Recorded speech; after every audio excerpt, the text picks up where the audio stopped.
শুভ সন্ধ্যা doctor Naik. আজকের সন্ধ্যায় আপনার কাছে আমার প্রশ্ন হলো, ইসলামের প্রতি যথাযথ সম্মান রেখেই বলছি।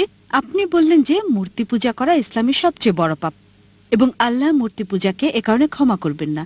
ইসলাম ছাড়া অন্য ধর্মের পরিবারে জন্মগ্রহণ করা মানুষের কি হবে? উদাহরণস্বরূপ ভারত, এখানে অধিকাংশ মানুষ হিন্দু এবং সারা জীবনেও তারা ইসলাম সম্পর্কে নাও জানতে পারে, অথবা কেউ তাদেরকে এ ব্যাপারে নাও শেখাতে পারে। এসব মানুষের দোষ কি? তারা কি কখনো জান্নাতে যাবে না? আল্লাহ কি এই মানুষদের জান্নাতে প্রবেশ করতে দেবেন না? তাদের দোষ কি যদি জন্মের পর থেকে তাদেরকে যা শেখানো হচ্ছে তা বিশ্বাস করে? তাদের উপর কি আল্লাহর কোনো দয়া নেই? আপনাকে ধন্যবাদ। বোন, খুব ভালো প্রশ্ন করেছেন, খুবই যৌক্তিক প্রশ্ন। অমুসলিম পরিবারে জন্মগ্রহণকারী মানুষদের ব্যাপার কি, আর তাদের পিতামাতা মূর্তি পূজা করছে, তো দোষটা কার? আল্লাহ কেন তাদের শাস্তি দেবেন? খুবই ভালো প্রশ্ন। এ কারণে আমাদের প্রিয় নবী মুহাম্মদ সাল্লাল্লাহু আলাইহি সাল্লাম বলেছেন, প্রতিটা শিশু দিনুল ফিতরের উপর জন্মগ্রহণ করে, প্রতিটি শিশু মুসলিম হিসেবে জন্মগ্রহণ করে। হোক তার জন্ম ইহুদি পরিবারে, খ্রিস্টান পরিবারে, হিন্দু পরিবারে অথবা মুসলিম পরিবারে, সে মুসলিম হয়ে জন্ম নেয়। আগে আমি বলেছি, মুসলিমের সংজ্ঞা হচ্ছে যে ব্যক্তি নিজের ইচ্ছাকে আল্লাহর কাছে সমর্পণ করে।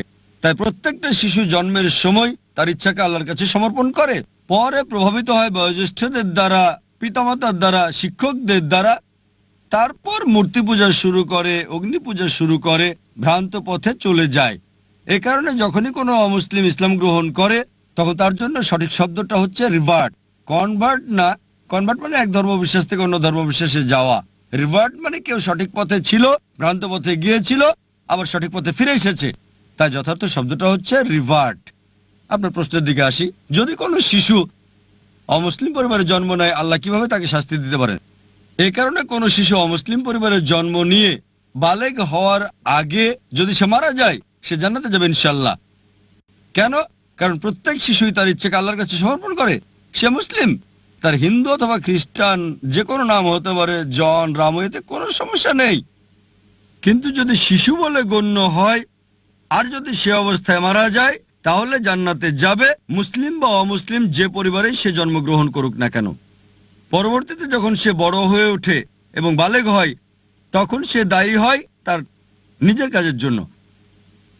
এ কারণে যদি কোনো শিশু অপরাধ করে, কোর্টে তাকে ছাড় দেয়, তবে যখন বালেগ হয় সে বলতে পারে না যে বাবা শিখিয়েছে তাই আমি এখন চুরি করছি। যদি বড় হয়ে 22 বছর বয়সে চুরি করার পরে পুলিশ তাকে ধরে, সে বলতে পারে না আমার বাবা শিখিয়েছে তাই আমি চুরি করছি। বিচারক কি তাকে ছেড়ে দেবে?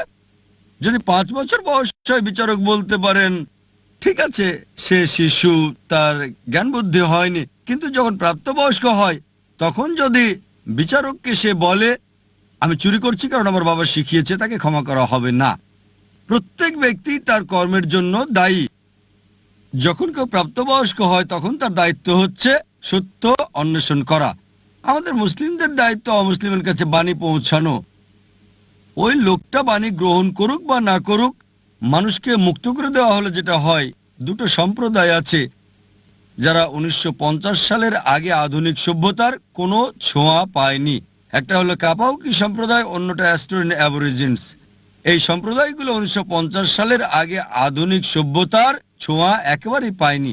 আর গবেষণা করে তাদের জীবন পদ্ধতি সম্পর্কে জানা গেছে যে সেটা ইসলাম ছাড়া আর কিছুই না।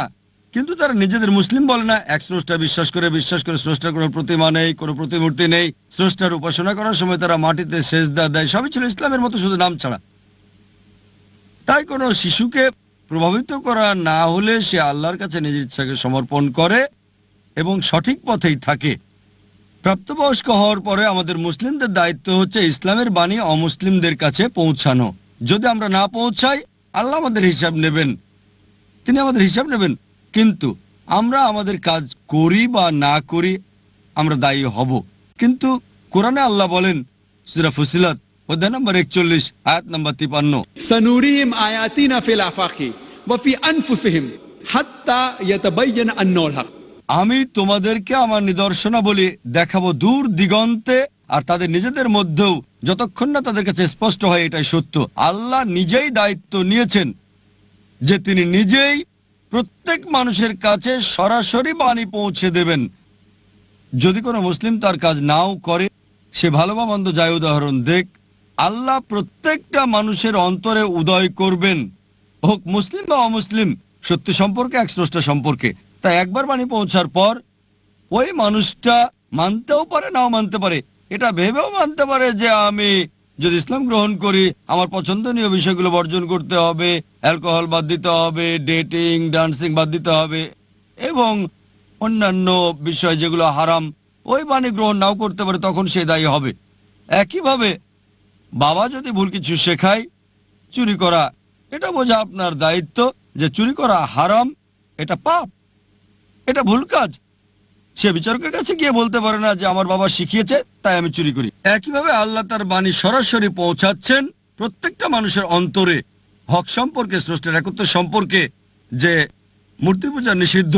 তবুও যদি সে ক্ষান্ত না হয় তখন সেটাই হবে বিচার দিবসে। এ কারণে আল্লাহ বলেন কোন অমুসলিমই আল্লাহর বিচার সম্পর্কে আপত্তি করবে না, কারণ অঙ্গ প্রত্যঙ্গ আপনার সম্পর্কে সাক্ষী দেবে। আপনার চোখ, হাত আপনার ব্যাপারে কথা বলবে।